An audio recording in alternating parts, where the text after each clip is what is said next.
हरे कृष्णा।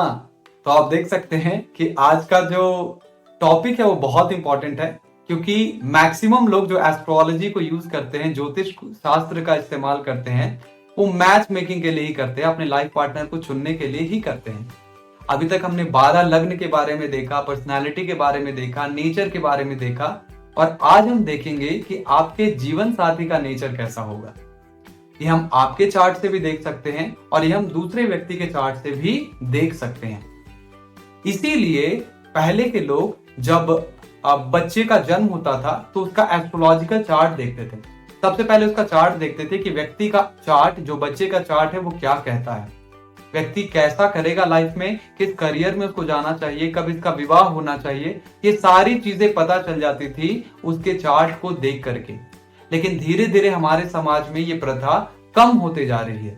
लेकिन आज के समय में अभी भी हम सबसे पहले चार्ट को देखते हैं, उसके बाद ही मैरिज का अप्रूवल करते हैं। जो वैदिक एस्ट्रोलॉजी है उसमें 7th हाउस जो होता है वो हमारे पार्टनर का होता है, और 7th हाउस अगर कहीं भी पीड़ित हो तो हमारे लाइफ पार्टनर के केस में या फिर हमारे लाइफ में थोड़ा सा खटास, थोड़ा सा तू मैं स्टार्ट हो जाता है। इसको कैसे कम कर सकते हैं और क्या इसके उपाय हैं, ये सारी चीजें हम आज के इस वीडियो में देखेंगे।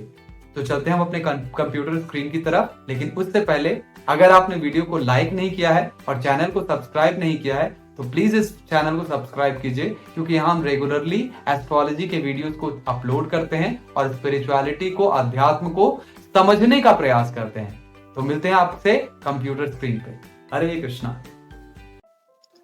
तो स्वागत है आपका हमारे कंप्यूटर स्क्रीन पे। और कंप्यूटर स्क्रीन में हम लोग डिटेल में बेसिकली एनालिसिस करेंगे, देखेंगे ध्यान से कि कैसे जीवन साथी के सुख को, अपने जीवन साथी को कुंडली में देखना चाहिए। तो आगे बढ़ते हैं। तो जैसे कि यहाँ पे आपको 4 पॉइंट्स दिख रहा है स्क्रीन के ऊपर। पहला है तुला राशि, दूसरा है शुक्र, तीसरा है 7वां भाव और 7वां भाव का स्वामी। तो इसको समझते हैं कि ये क्या मैं बोलना चाह रहा हूं यहाँ पे। तो मान लीजिए आपका लग्न कोई भी हो सकता है। यहाँ पे एग्जाम्पल के लिए हम लग्न ले लेते हैं, मान लीजिए कर्क। तो कर्क लग्न अगर लिए तो ये इस तरह से हमने फ्रेम डिसाइड कर दिया, ठीक है। हमने फ्रेम डिजाइन किया तो यहाँ पे आपको सबसे पहले देखना है कि तुला राशि कहाँ पे पड़ रही है। तो तुला राशि कहाँ पड़ रही है? 4th हाउस में। तो आपको ये देखना पड़ेगा कि ये जो भाव है, तुला राशि का जो ये भाव है, इस पे कौन से ग्रह की दृष्टि पड़ रही है। और इसके जो स्वामी हैं, जो तुला राशि के स्वामी हैं, वो है शुक्र।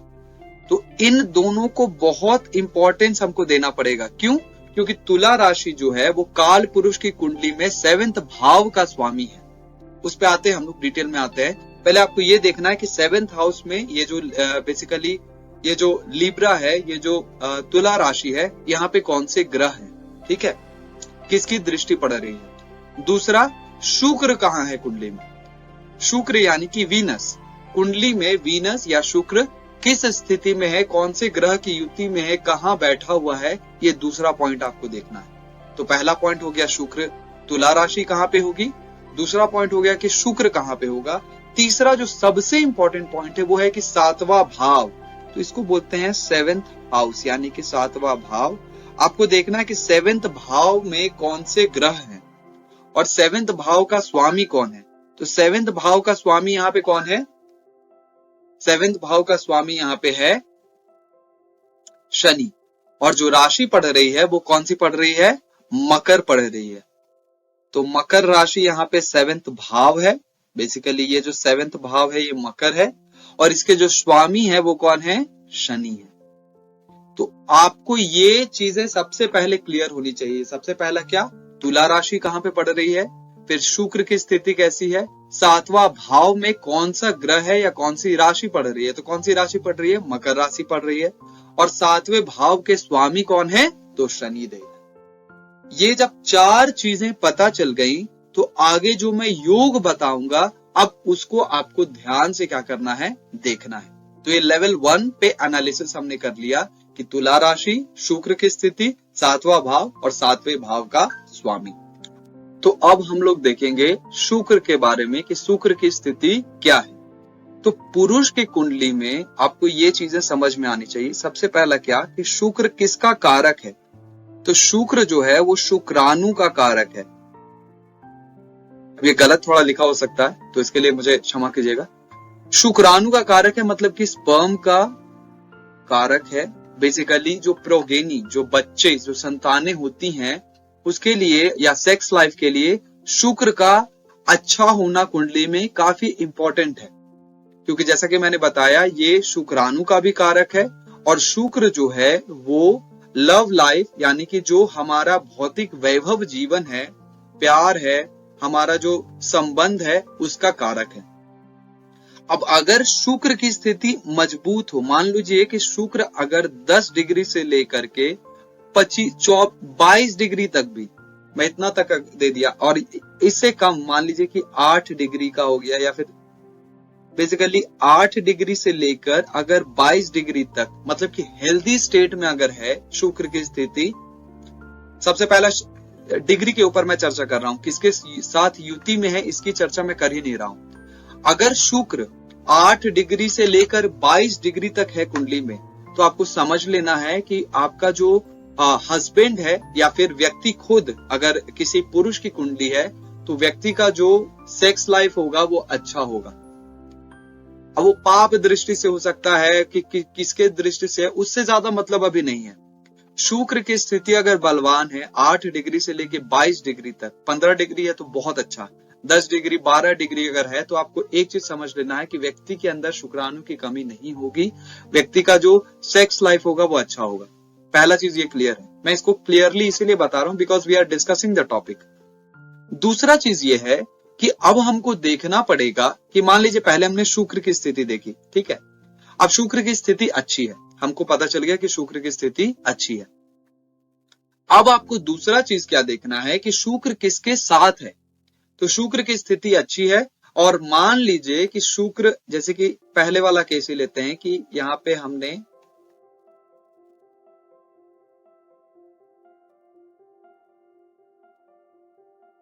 ये केस देखा।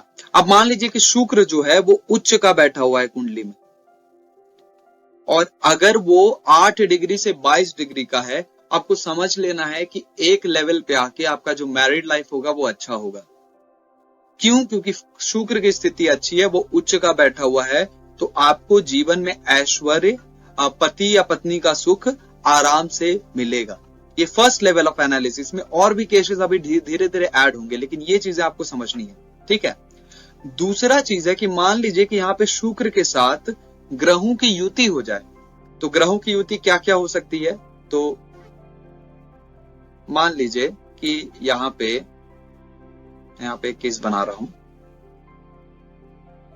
कि शुक्र के साथ अगर सूर्य जुड़ जाए,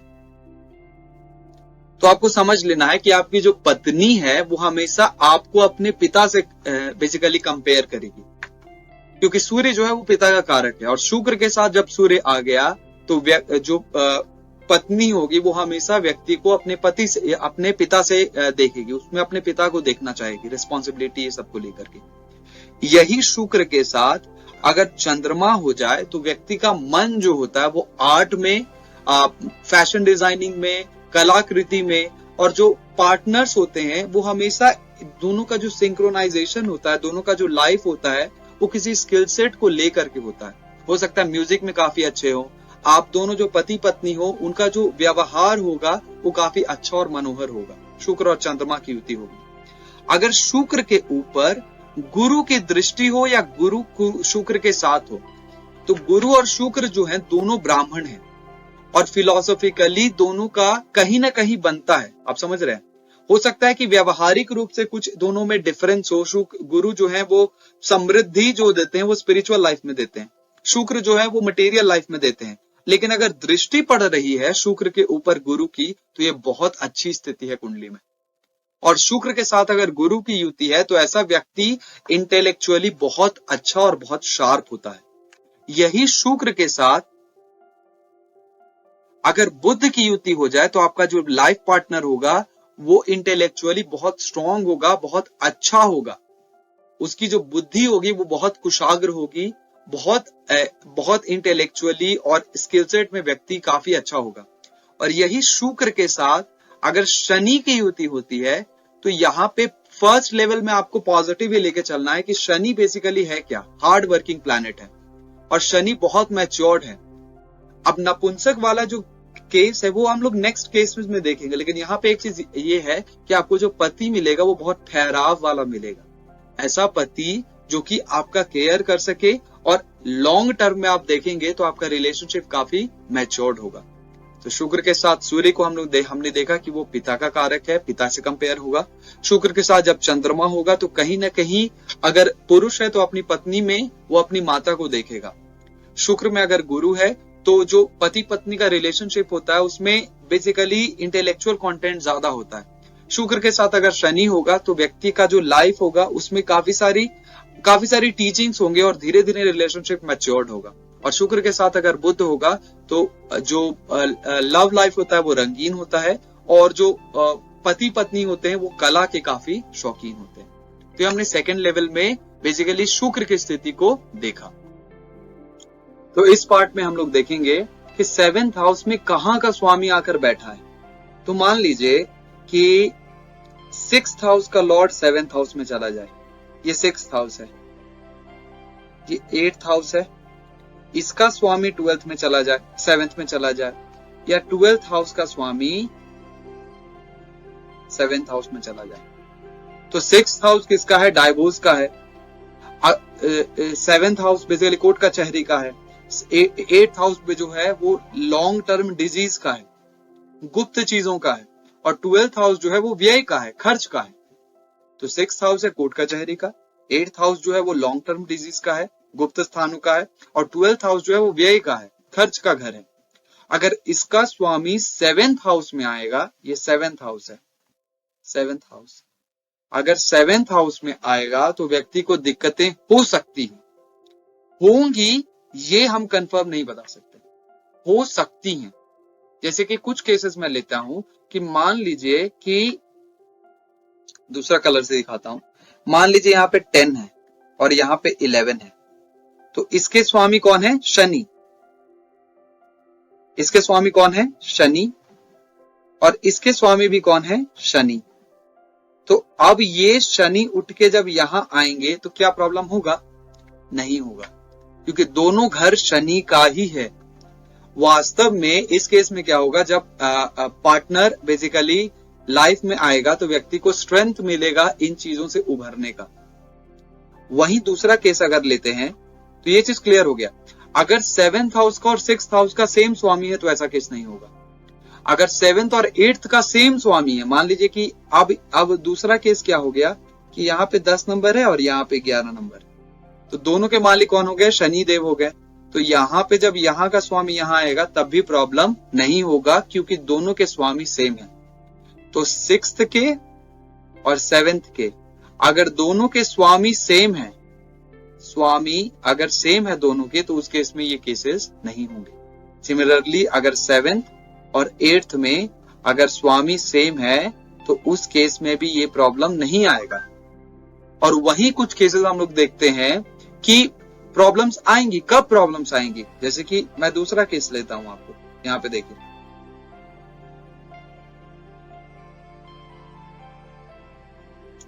अगर यहां पे चंद्रमा की राशि है 4 नंबर और यहां पे 5 नंबर सूर्य की है, तो जब ये यहां आएगा चंद्रमा, और मान लीजिए कि इसके ऊपर पाप ग्रह की दृष्टि भी पड़ जाए, मान लीजिए मंगल की दृष्टि पड़ जाए, तो यहाँ पे 3, 2, 1, 12, 11, तो मंगल की दृष्टि पड़ गई, तो ये एक दिक्कत हो गया।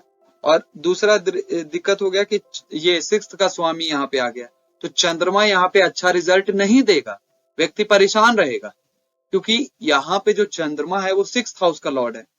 तो इस केस में कुछ रेमेडी करना पड़ेगा चंद्रमा का। और मान लीजिए कि इसी चंद्रमा को ऊपर से अगर शनि भी देख ले, जो इसका स्वामी है, कारक है, तो उस केस में चंद्रमा सफर करेगा, यहाँ पे प्रॉब्लम्स आएंगी जो लाइफ पार्टनर होगा उसको। चंद्रमा को ज्यादा प्रॉब्लम नहीं आएगा, सॉरी शनि को ज्यादा प्रॉब्लम नहीं आएगा, आपका जो लाइफ पार्टनर होगा उसको प्रॉब्लम होगा। क्लियर हो गया? ये चीजें हमको देखनी पड़ती है कुंडली में कि कौन सा केस बन रहा है। और यहां पे अगर स्थिति गड़बड़ है लेकिन नवमांश जो दूसरा चार्ट है वहां पे अगर स्थिति अच्छी है तो उस केस में आप पूरी तरह से नहीं बोल सकते। तो हमको ये चीजें ध्यान से रखनी पड़ती है। नेक्स्ट केस क्या हो सकता है कि मान लीजिए यही केस हम लेते हैं, कलर में चेंज करता हूं, कि ये जो सूर्य है वो यहां से उठ करके यहां चला जाए। यहाँ पे 6 हो गया, 7 हो गया। अब जो इसका स्वामी है, 5th का स्वामी है सूर्य, बेसिकली सिंह का जो स्वामी है सूर्य, वो नीच का बैठ गया, तो उस केस में भी व्यक्ति को प्रॉब्लम आएगा क्योंकि जो इसका स्वामी है वो नीच का बैठा है।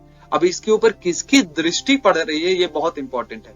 अगर गुरु की दृष्टि कहीं से पड़ जाए तो फिर ये कम हो जाएगा, क्योंकि गुरु जो है वो खराब से खराब चीजों को भी अच्छा बना देते हैं। गुरु का अगर उपाय किया जाए कुंडली में तो ये देखना पड़ेगा कि 7th का स्वामी कहां जा रहा है और 7th पे कौन सा ग्रह आ रहा है। अगर वो नीच का जा रहा है तो दिक्कत आएगी, और वहां पे अगर शत्रु ग्रह आ रहे हैं तो भी दिक्कत आएगी। वही एक केस हम और ले लेते हैं कि मान लीजिए कि जन्म कुंडली है किसी का और शुक्र पीड़ित हो जाए। शुक्र पीड़ित हो जाए, कैसे पीड़ित हो जाएगा? तो मान लीजिए कि शुक्र यहां नीच का बैठ गया और शुक्र के साथ बुध बैठ जाए और शनि बैठ जाए, तो दोनों नपुंसक ग्रह किसके साथ बैठ गए? शुक्र का, और शुक्र नीच का बैठ गया।